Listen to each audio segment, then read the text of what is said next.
Evangelio según Juan, capítulo 5, versículo 33 al 35. Leemos en el nombre del Señor Jesús.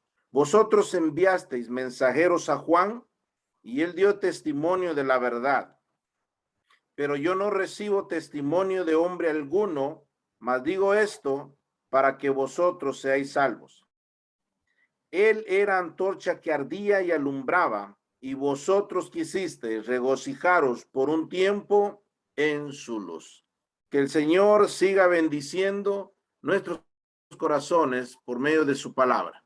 Estamos considerando el mensaje de parte del Señor que hemos intitulado Los Testigos de Cristo. Y ya vimos que el Padre Celestial es un testigo, es decir, Él dio testimonio. Él acreditó al Hijo.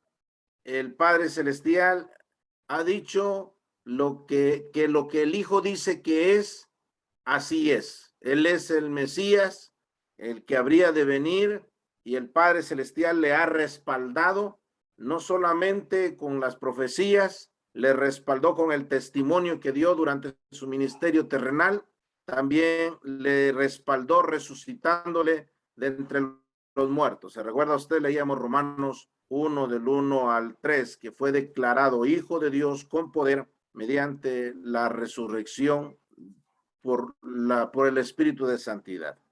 Ahora vamos a considerar otro testigo. Y dice la palabra del Señor, versículo 33, vosotros enviasteis mensajeros a Juan y él dio testimonio de la verdad. Bueno, no es Juan el evangelista, es bien clara la referencia que es Juan el Bautizador, o como se conoce también Juan el Bautista. No es Juan que el Bautista porque ese haya sido su apellido. Probablemente el apellido moderno que conocemos como Bautista, pues se origina de allí. Pero el apellido de Juan o el Bautista no era apellido de Juan, sino que era la actividad, y eso lo sabemos nosotros. Vosotros, ¿quiénes son esos vosotros? ¿Quiénes son esas personas a quienes se dirige el Señor? Dice el versículo 18, por esto los judíos aún más procuraban matarle, porque no solo quebrantaban el día de reposo, sino que también decía que Dios era su propio Padre, haciéndose igual a Dios. ¿Quiénes son vosotros? Son los judíos. Esta palabra, judíos, puede tener referencia, puede hacer referencia a miembros de la tribu de Judá, pero en los evangelios tiene una referencia a los líderes de la nación, a los líderes de los judíos, de los habitantes. Entonces, cuando el Señor habla de los judíos, o los evangelistas dicen de los judíos, es una referencia a los sacerdotes, a los escribas, a los fariseos, a la crema innata de los religiosos, los que manejaban el ámbito espiritual, a ellos se refieren. Los que tenían la responsabilidad de pastorear a Israel, los que tenían la responsabilidad de dirigir hacia una experiencia con Dios al pueblo, pero que estaban fallando. No lo estaban haciendo como lo veremos nosotros más adelante en estas meditaciones.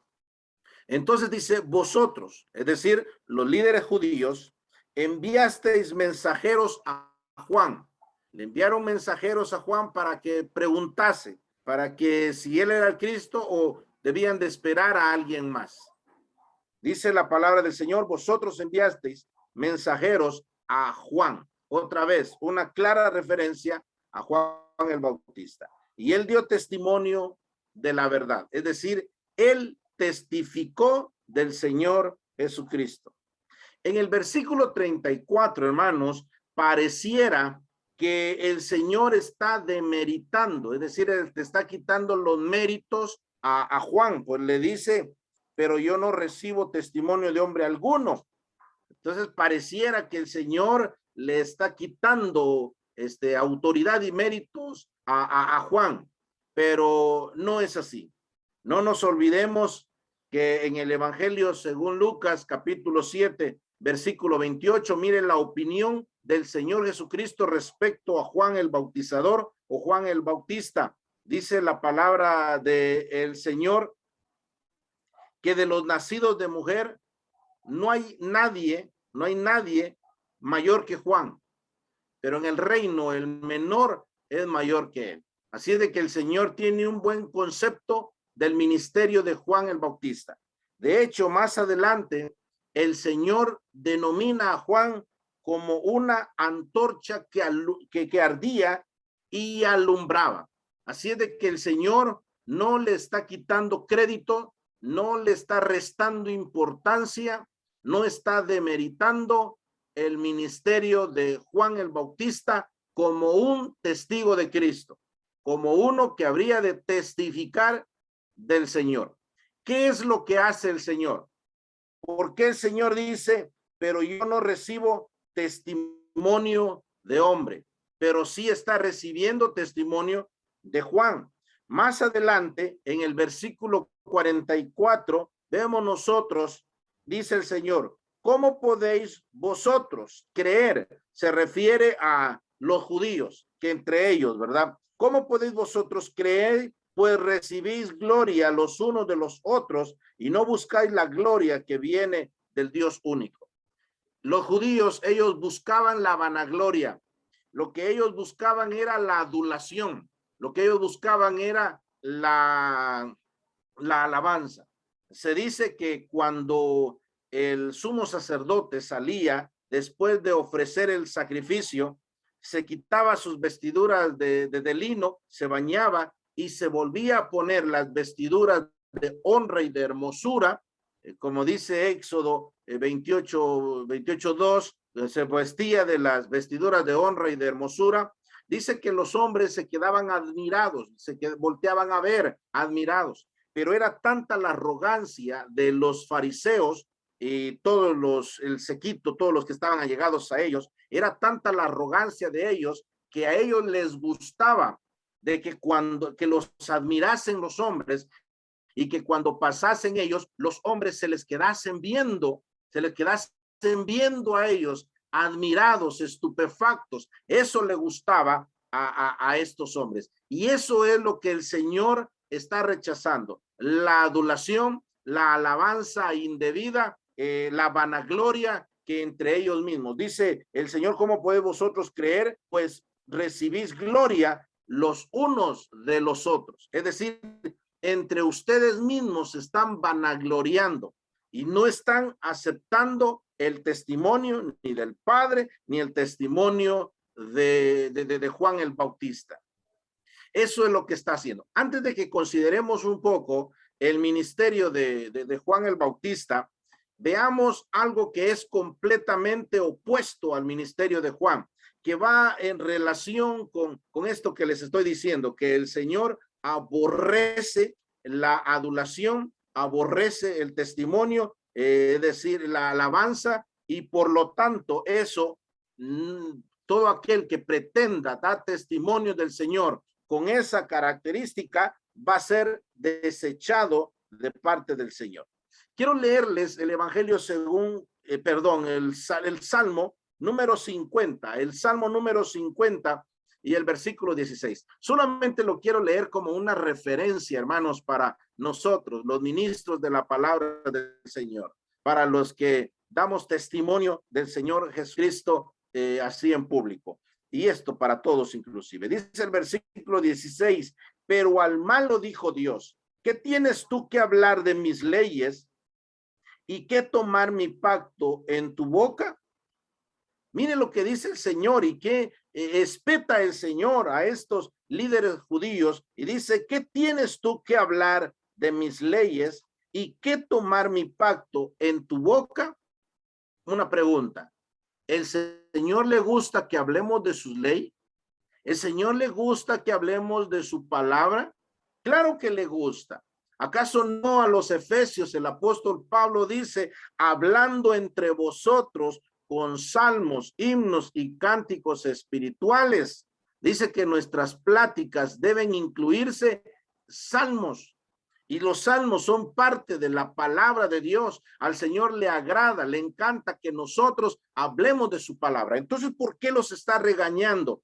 ¿Por qué el Señor les está dando una tunda acá? ¿Por qué los espeta el Señor? ¿Qué tienes tú que hablar de mis leyes y qué tomar mi pacto en tu boca? En otras palabras, diríamos aquí en Guatemala, antes de hablar de mi palabra, de mi ley, cepillate la boca. Se tiene que cepillar la boca. Ahora, ¿por qué? Por la actitud de esos hombres, por la actitud que ellos tenían. Dice el versículo 17, pues tú aborreces la corrección y echas a tu espalda mis palabras. Si veías al ladrón, tú corrías con él y con los adúlteros era tu parte. Tu boca metías en mal y tu lengua componía engaño. Tomabas asiento y hablabas contra tu hermano, contra el hijo de tu madre, ponías infamia. Estas cosas hiciste y yo he callado. Pensabas que de cierto sería yo como tú, pero te reprenderé y las pondré delante de tus ojos.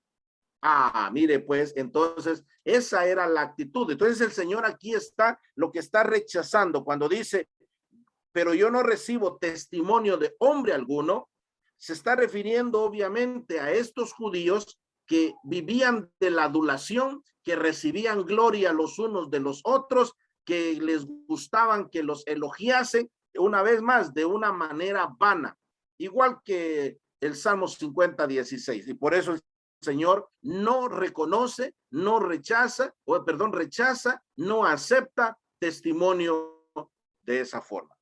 Luego sigue hablando, vosotros enviaste mensajeros a Juan y él dio testimonio de la verdad. Otra vez, pareciera que está demeritando el ministerio de Juan, pero desde ningún punto de vista lo está haciendo. Al contrario, está reconociendo que el ministerio de Juan era para testimonio, era como un testimonio para el Señor Jesucristo. Dice, y mire el calificativo del Señor, él era antorcha que ardía y alumbraba y vosotros quisisteis regocijaros debajo de su luz por un tiempo. Es decir, Juan era una luz, no era la luz. Juan no era la luz. Juan era una luz que irradiaba no luz propia, sino irradiaba la luz de la luz, que es el Señor Jesucristo. Me gusta mucho Juan el Bautista. ¿Qué ministerio y qué prototipo de ministerio que nosotros deberíamos de tomar y aprender y copiar de él? Era un hombre muy humilde. Era un hombre muy humilde. Hermanos, el apóstol Pablo no fue profetizado. El apóstol Pedro no fue profetizado. Pero el ministerio de Juan el Bautista sí fue profetizado. Él sí fue profetizado. Malaquías, el profeta Malaquías, el capítulo número 3, versículo 1. He aquí, yo envío mi mensajero, el cual preparará el camino delante de mí, y vendrá súbitamente a su templo el Señor, a quien vosotros buscáis, y el ángel del pacto, a quien deseáis vosotros. He aquí viene, ha dicho Jehová de los ejércitos. Dice que viene un mensajero, y ese mensajero preparará el camino delante de mí, dice el Señor. En Isaías, profeta Isaías, capítulo 40, el versículo 3. Voz que clama en el desierto, preparad camino a Jehová, enderezad calzada en la soledad a nuestro Dios. O sea que Juan el Bautista fue profetizado, y aún así la humildad que tenía Juan el Bautista, en ningún momento se presenta, yo soy, miren, yo soy, y de mí se profetizó y de mí se dijo algo, sino que él, por el contrario, él dice, yo soy solo una voz de aquel que clama en el desierto. Yo solamente soy eso. Juan el Bautista viene a representar, por así decirlo, el ministerio profético de Elías llegó a convertirse, utilicemos esta expresión, en una institución. Vino a ser como una institución, porque Elías profetiza en medio de una apostasía, y él con fidelidad, tenía el Señor otras rodillas que no se habían doblado delante de Baal, ni bocas que habían besado a Baal. Pero Elías profetiza en medio de ese tiempo, y a pesar de peligrar su vida, profetiza. Y entonces el Señor, debido a esa fidelidad y en medio de apostasía tremenda, el Señor dice que habría de venir Elías. Y le preguntan al Señor, bueno, ¿no que Elías habría de venir? Entonces el Señor confirma y dice, él ya vino, Elías ya vino. Y entonces vemos nosotros que se está refiriendo a Juan el Bautista. Pero leemos nosotros también que al final del tiempo, Elías habría de venir. No, deje usted por un lado aquellas patrañas que algunos aprovechan. Es que la reencarnación de Elías, de ninguna manera, sino que un ministerio similar de la misma forma que el de Elías es el que se estaba levantando. Y en ese momento Juan el Bautizador era ese representante de ese ministerio como el de Elías. Antes de la venida del Señor, también va a venir Elías otra vez, no que resucite Elías, no que se reencarne Elías, de ningún punto de vista significa eso, sino que significa un ministerio similar al de Elías.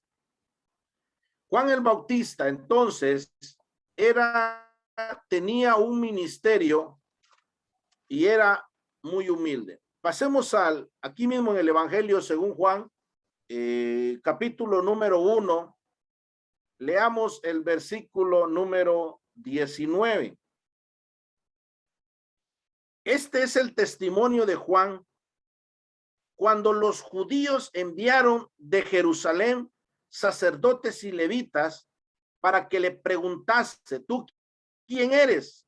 Confesó y no negó, sino confesó, yo no soy el Cristo. Y le preguntaron, ¿qué pues eres tú, Elías? Dijo, no soy. ¿Eres tú el profeta? Y respondió, no. Le dijeron, pues, ¿quién eres? Para que demos respuesta a los que nos enviaron. ¿Qué dices de ti mismo? Dijo, yo soy la voz de uno que clama en el desierto. Enderezad el camino del Señor, como dijo el profeta Isaías. Y los que habían sido enviados eran de los fariseos. Otra vez, vea usted la humildad de Juan el Bautista. Pero vemos nosotros también que el mensaje de de Juan el Bautista, era un mensaje que era cristocéntrico. Es decir, estaba basado en el Señor Jesucristo. Y él solo habría de hablar del Señor Jesucristo. Versículo 23. Yo soy la voz de uno que clama en el desierto. Yo solamente soy eso.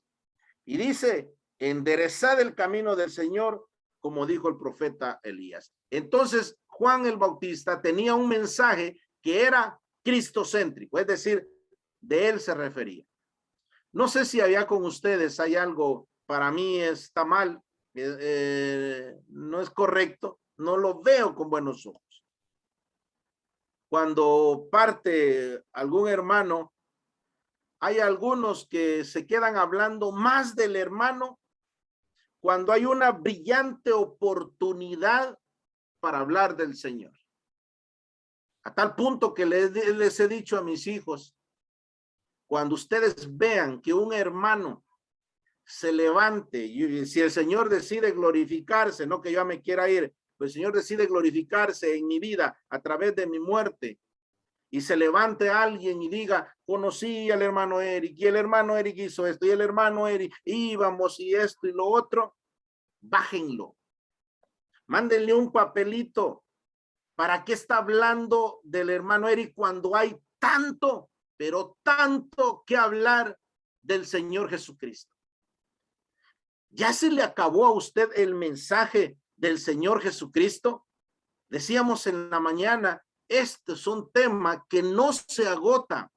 Así como su gracia es inagotable, así también hablar de su gracia, hablar de él es inagotable. Así es de que Juan el Bautizador, Juan el Bautista, tenía un mensaje que era cristocéntrico.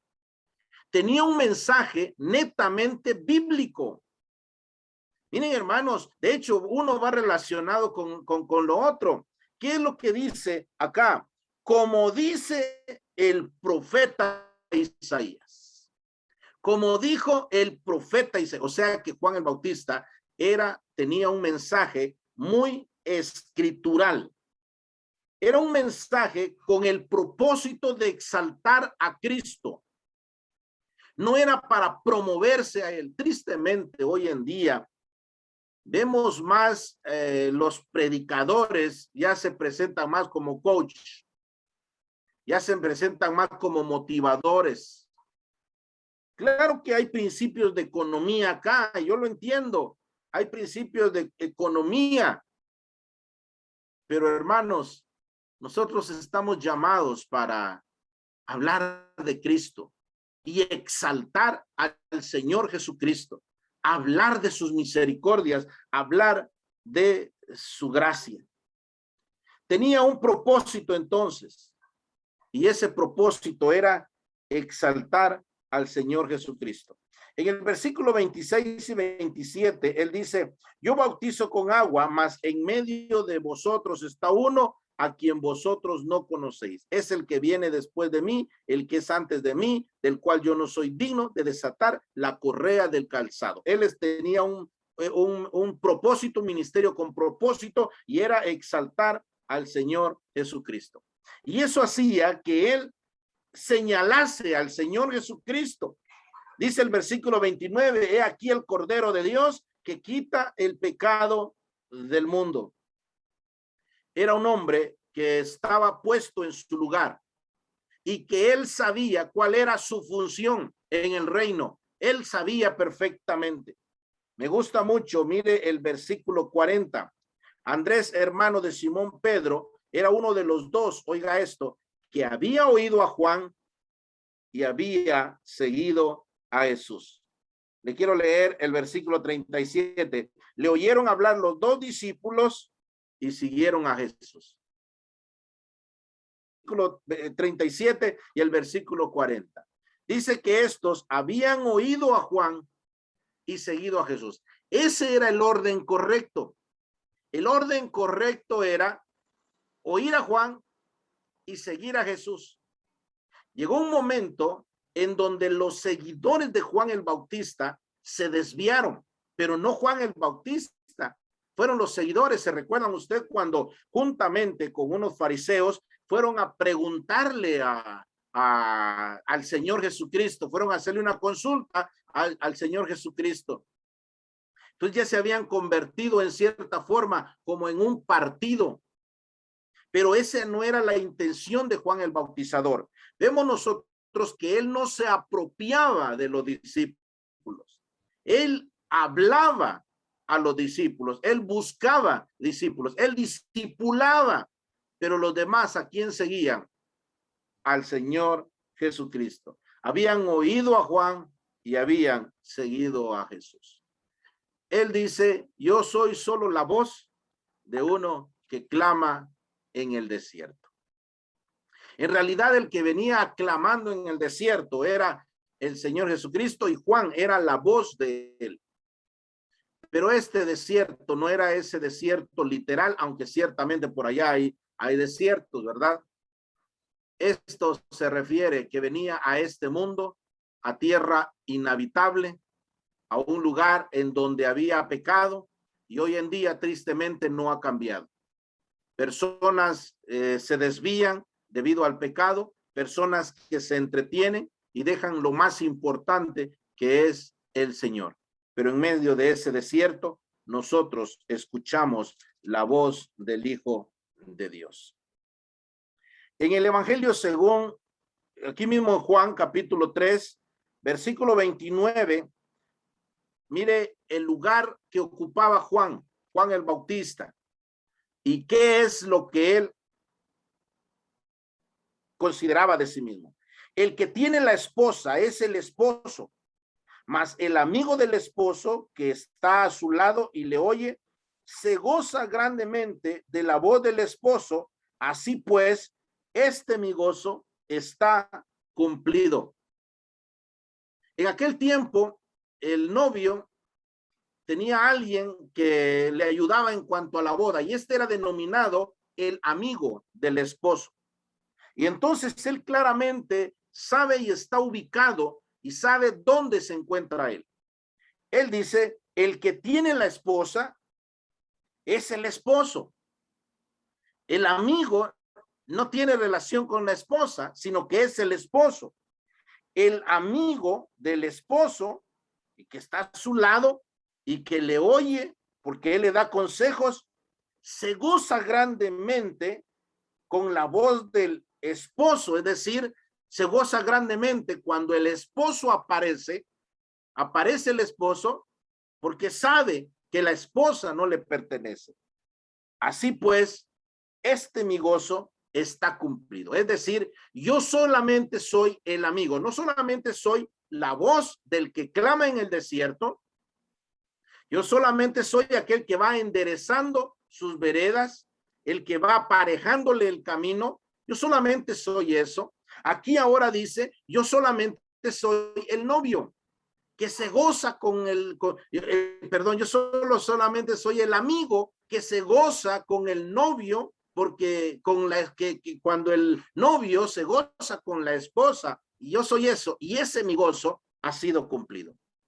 Y es cuando se cumple, o es decir, cuando menciona aquellas famosas palabras, versículo 30, es necesario que él crezca, pero que yo mengue. Tristemente, hay muchos predicadores que les gusta crecerse, aunque menguen a Cristo, aunque Cristo no sea mencionado en su ministerio, pero ellos quieren crecer, ellos quieren ser alguien. Juan el Bautista tenía una palabra para todos y no rebajaba el mensaje por nada. Juan el Bautista tenía una palabra para todos. Leamos, por favor, el Evangelio según Lucas. El Evangelio según Lucas, vamos a resumir la lectura y vamos a leer en el versículo 10. Veamos nosotros, y cuando vayamos leyendo, vamos viendo nosotros a quienes se dirigía Juan en cualquier momento. Ya vimos nosotros con un mensaje cristocéntrico, con un mensaje bíblico, con un mensaje con propósito que era exaltar a Cristo, con un mensaje que sabía su lugar, que era solamente el discipulador, pero ellos tenían que seguir a Cristo, que solamente era la voz del que clama en el desierto, que solamente es el amigo del novio que se goza con el novio cuando él aparece y se oye la voz. Y dice la palabra del Señor, versículo 10, y la gente le preguntaba diciendo, entonces, ¿qué haremos? La gente llegaba a Juan, las personas llegaban a Juan, el populacho llegaba a Juan, todas las personas llegaban a Juan, y dice la palabra del Señor, para ser bautizados por él. Pero obviamente antes oían el mensaje de Juan. Versículo 12, entonces vinieron también unos publicanos para ser bautizados y le dijeron, maestro, ¿qué haremos? O sea que llegaron no solamente la gente, sino que llegaron también publicanos, personas que estaban en el Ministerio de Economía, podríamos decir el día de hoy, personas que no eran tan gratas para el pueblo, personas que tenían mucha influencia debido a que tenían dinero, porque el estar en la economía del Estado, ay, cómo se maneja buen dinero. Y siempre queda una parte para ellos, tristemente. No sé si se da la corrupción allá en Bolivia, aquí en mi Guatemala, tristemente. Muy linda Guatemala, pero se da mucho la corrupción. unos publicanos, y a cada uno les tenía palabra. Versículo 11, lo voy a leer de una vez. El que tiene 2 túnicas de al que no tiene, y el que tiene que comer, haga lo mismo. Les daba palabra a la gente. A los publicanos les dijo, no exijáis más de lo que está ordenado, es decir, no van a inflar ustedes en gran manera la deuda de las pobres personas. No tienen ellos para pagar los impuestos, no le doblen ustedes. Versículo 14, también le preguntaron unos soldados. Los soldados tienen armas. Los soldados podían ser el verdugo de cualquier persona y nadie les podía decir algo. Estos soldados otra vez tenían arma, podían herirlo, pero no le baja el mensaje. Dice la palabra del Señor diciendo, ¿y nosotros qué haremos? Y él les dijo, no hagáis extorsión a nadie, ni calumniéis, y contentaos con vuestro salario. Versículo 15, como el pueblo estaba en expectativa preguntándose todos en sus corazones si acaso Juan sería el Cristo, respondió Juan diciendo a todos, yo a la verdad os bautizo en agua, pero viene uno más poderoso que yo, de quien no soy digno de desatar la correa de su calzado. Él os bautizará en Espíritu Santo y fuego. Su aventador está en su mano y limpiará su era y recogerá el trigo, y en su granero quemará la paja en fuego que nunca se apagará. Con estas y muchas cosas, muchas exhortaciones, anunciaba las buenas nuevas al pueblo. Versículo 19. Entonces Herodes el tetrarca, este tenía autoridad incluso para matarle. Y sabemos nosotros que cómo le hablaba a esta mujer o a este hombre, dice, siendo reprendido por Juan a causa de Herodías, mujer de Felipe, su hermano, y de todas las maldades que Herodes había hecho, sobre todas ellas añadió además esta, y que encerró a Juan en la cárcel. Por otros evangelistas leemos que le decía, no te es lícito tener a la mujer de tu hermano. ¿Qué familita es? Porque esta mujer era sobrina de Felipe y de Herodes, era sobrina de ellos. Es más, aquella niña, no niña, aquella muchacha que danzó, que bailó delante de ellos, ella estuvo haciendo una danza erótica. Y esta era sobrina de este mismo hombre. Y esta mujer a su propia hija la prostituye. Con razón, Juan el Bautista lo reprendía en gran manera. Pero me llama mucho la atención que llegaba la gente y él les hablaba. Llegaban los publicanos que tienen influencia económica, les hablaba. Llegaban los soldados que tenían la fuerza y les hablaba de una manera contundente y de una manera clara. Llegaba el pueblo y les hablaba de una manera contundente acerca del juicio, pero también acerca de la salvación. Y cuando apareció Herodes, también les habló. También les habló. Y se da cuenta usted, no rebajaba el mensaje, no negociaba el mensaje desde ningún punto de vista. A todos y a cada uno, él les habló. Y como ya nos hemos dado cuenta, habló de Cristo, habló escrituralmente, habló con el propósito de exaltar a Cristo, poniéndose él en el lugar, discipulando a las personas para que ellos siguieran al Señor Jesucristo. Y por los pasajes del versículo 16 al 18 vemos que les habló de la salvación, del arrepentimiento, y les habló también del juicio venidero. Regateamos el mensaje, hermanos. Regateamos como ministros, como predicadores, como evangelistas, como enseñadores. Regateamos el mensaje.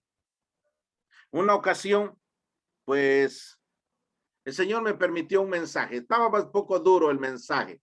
Solo imagínese usted, hablaba de evitar la tentación sexual para evitar caer en el pecado sexual. Entonces me llamaron y me dicen unos hermanos, usted dijo unas palabras que nosotros no hubiésemos, que yo no hubiese dicho, me dijo uno. Yo no hubiese dicho. Bueno, ¿qué fueron las palabras? Cuénteme, no sea que yo me haya salido. Pues que habló de los senos de la extraña. Un momento, pero si eso está en la Biblia, yo no lo mencioné de mi cuenta, ni tan siquiera hice una interpretación. El texto lo dice. O sea que ustedes están prohibiendo que se hable del texto. Lo que pasa, hermanos amados, y eso les mencionaba a ellos, muchas veces si nos sorprendemos de mensajes de sana doctrina, de mensajes que son contundentes, de mensajes que nos ponen entre la espada y la pared, muchas veces porque nosotros no lo hemos enseñado y muchas veces los predicadores no lo enseñamos, pero es porque los predicadores también andamos cojeando. Los predicadores también andamos mal. También andamos mal, pero no era el caso de Juan el Bautizador. Así de que vemos nosotros que Juan era un mensajero que exaltaba a Cristo y no negoció con el mensaje, no diluyó el mensaje, no ablandó el mensaje, sino que siempre fue contundente.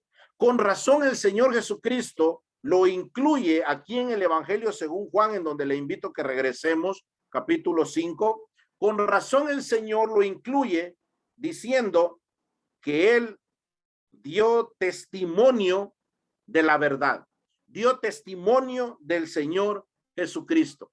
Y con razón se gana el calificativo de ser una antorcha que ardía y que alumbraba, y que vosotros quisisteis regocijaros por un tiempo en su luz. Dios quiera, hermanos, que nosotros seamos luz también. Vemos algunos tipos de luz en las Sagradas Escrituras. Ustedes tienen un versículo lema que es: en tu luz hemos de ver la luz. Es decir, en la iluminación del Señor vamos a ver nosotros la luz de las Escrituras. Tenemos la luz que es el Señor Jesucristo, la luz del mundo. Pero también nosotros somos la luz. Dios quiera que nosotros copiemos esto también de Juan el Bautizador. Pasemos rápidamente, hermanos amados, al Evangelio, al versículo número 36. Hay otro testigo acá. Dice: mas yo tengo mayor testimonio que el de Juan, porque las obras que el Padre me dio para que cumpliese, las mismas obras que yo hago, dan testimonio de mí que el Padre me ha enviado. El Padre da testimonio del Señor Jesucristo. Juan el Bautista da testimonio del Señor Jesucristo. Y ahora vemos otro testigo. Y dice que son las obras que el Padre me dio para que cumpliese. Las obras que el Padre me dio para que cumpliese. Y esas mismas obras dan testimonio de mí, dice, que el Padre me ha enviado. Esas son evidencias. Esas obras son ahí sí que evidencias, son testimonios vivientes de que el Padre me ha enviado. ¿Se recuerda lo que le dice Nicodemo al Señor Jesucristo? Rabí, sabemos que has venido de Dios porque las obras que tú haces, o sea, las obras que el Señor Jesucristo hacía, eran evidencia de que el Señor venía del Padre Celestial. ¿A qué obras se está refiriendo? Claro está, el Señor está hablando de las obras. Y sí, pensemos en los milagros. Pensemos en los milagros. Los milagros eran para autenticar. Y de hecho el Señor los usó también con los discípulos para autenticar el mensaje. Pero no eran los milagros los que iban adelante, como tristemente muchos hoy en día hacen. Presentan los milagros, los milagreros estos, presentan supuestas obras de milagro para después ellos aparecer. No, la Biblia dice: y estas señales seguirán a los que creen. O sea que estas habrían de seguir a los que iban a dar testimonio del Señor. de la palabra del Señor. Entonces, las obras que yo hago. Mire que el Señor nunca usó un milagro, siempre usó los milagros o siempre usó estas situaciones, no para exaltarse a sí mismo, nunca lo usó para gloria personal, nunca lo usó para beneficio personal, nunca lo usó para eso. Estaba leyendo un libro que se llama Evangelios Apócrifos. No se pierde de mucho, de verdad, no se pierde de mucho.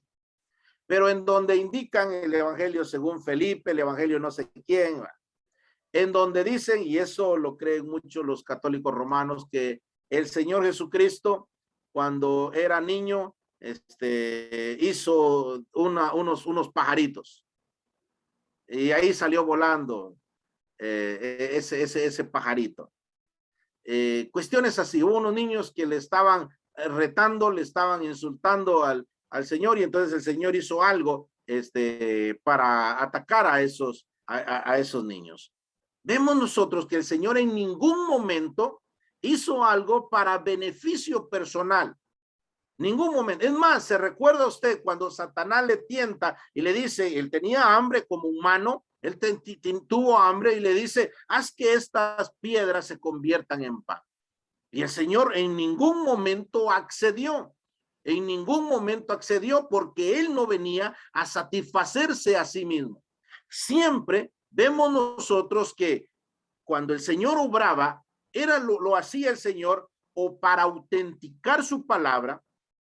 ¿Se recuerda usted en el Evangelio según Mateo? El Señor les habla, Mateo capítulo 5, capítulo 6, capítulo 7. Cuando llega al capítulo 8, descendiendo del monte, se encuentra con el leproso. Señor, si quieres, puedes limpiarme. Y entonces el Señor le dijo, sí quiero, sé limpio. Luego más adelante hay otra serie de milagros, incluso es beneficiada la suegra de Pedro cuando estaba enferma de fiebre. ¿Qué es lo que ha hecho el Señor? Ha dado un sermón de 3 capítulos y allí en ese capítulo 8 y 9 está autenticando el Señor. Otra razón, el Señor lo hace por misericordia. Dice la palabra del Señor, él teniendo misericordia, él tenía misericordia de las personas. Otra razón por la cual el Señor lo hizo es que el Señor estaba predicándoles el evangelio a estas personas. Las obras que yo hago, pero hay una obra, y esa obra sobresale y es el máximo testimonio. Cuando estoy hablando todavía, ahorita voy a hablar otro ejemplo de las obras, Muchas veces cuando vieron esos portentos, ellos se convencieron y reconocieron, sus discípulos, la divinidad del Señor, la autoridad que el Señor tenía. Cuando el Señor los manda al mar, y dice la palabra del Señor que en medio del mar se levantó una tormenta, el Señor llegó caminando a ellos y luego les dice, calla y enmudece.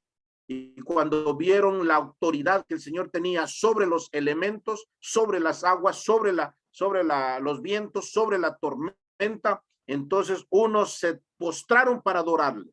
Los discípulos se postraron para adorarle, es decir, ellos tuvieron un reconocimiento de la deidad del Señor, un reconocimiento de la autoridad del Señor, un reconocimiento de eso. O sea, cuando el Señor hizo un milagro, siempre lo hizo con propósitos.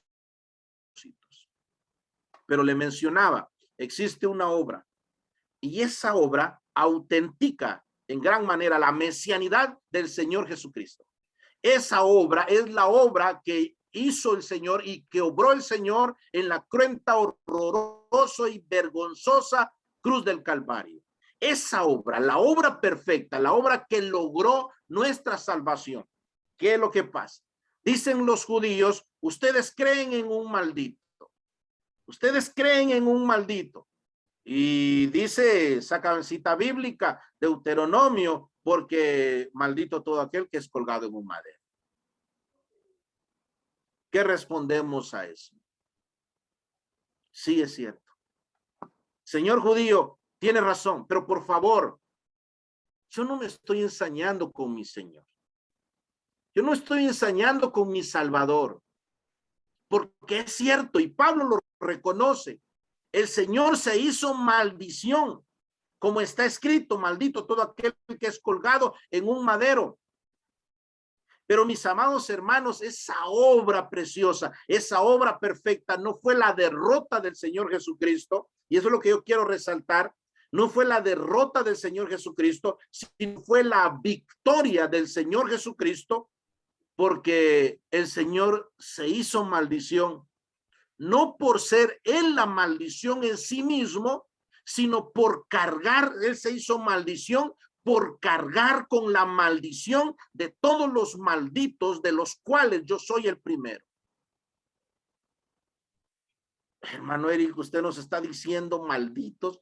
No, ahorita ya no, porque nosotros ya heredamos bendición. Pedro dice, para que heredaseis bendición, pero sí en aquel tiempo estábamos bajo maldición.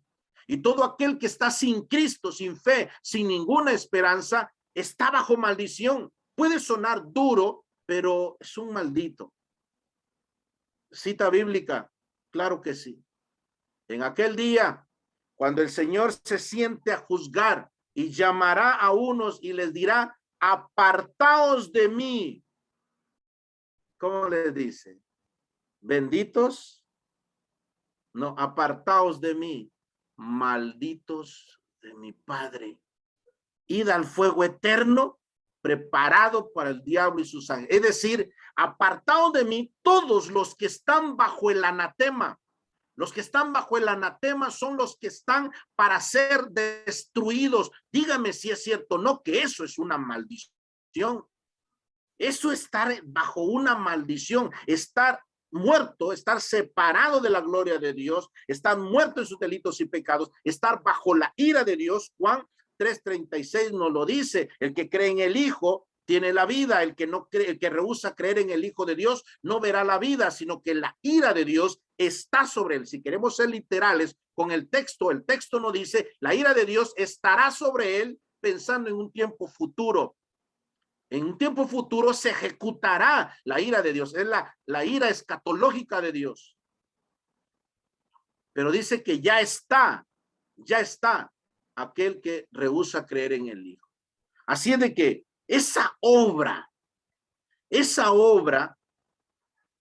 la que autentica la mesianidad del Señor. No menosprecio los milagros, no menosprecio todo lo que el Señor hizo, pues sanando a los enfermos, caminando sobre las aguas. No menosprecio esos milagros. Claro que sí, autentican la mesianidad del Señor Jesucristo, porque demuestra que tiene el control sobre la vida, demuestra que tiene el control sobre la naturaleza, demuestra que tiene el control sobre el viento, las aguas, sobre los elementos.